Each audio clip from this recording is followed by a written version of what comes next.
बोलिए सदगुरु माता सुदीक्षा सविंदर हरदेव जी महाराज जी की जय। मालिक सब खुशहाल रहें, सब आनंद में रहें, किसी के जीवन में कमी ना हो, गमी ना हो, चढ़ती कलाओं में सब परिवार रहें।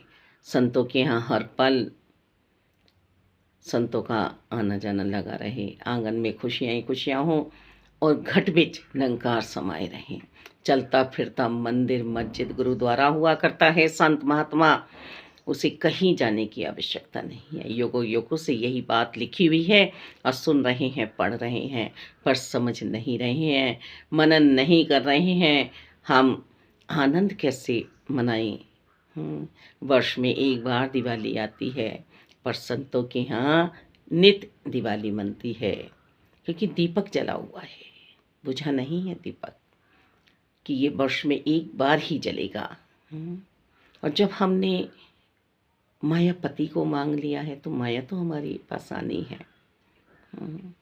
माया के दीवाने नहीं बनते हैं संत महात्मा।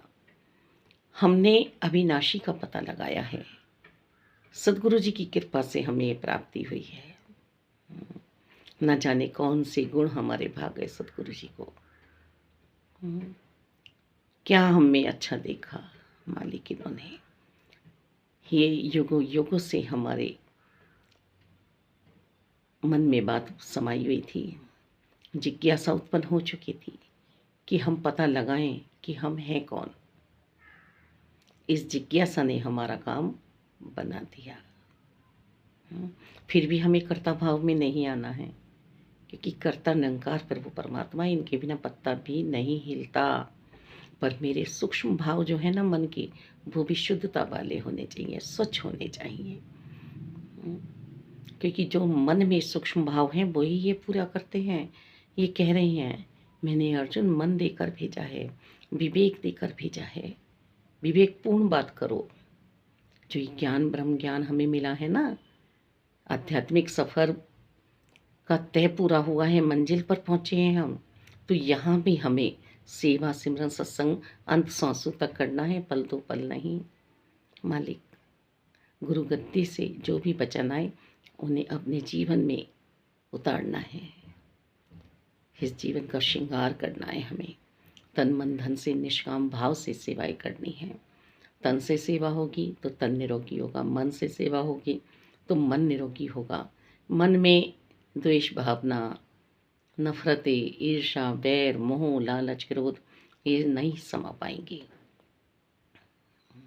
हमें बहुत बहुत सावधानी से चलना है इस जीवन में। हमें ठोकर नहीं खानी है। जिसके पास टॉर्च होती है वो घने अंधेरे में भी चला जाए, जंगल में भी चला जाए, वहाँ से भी निकल आएगा।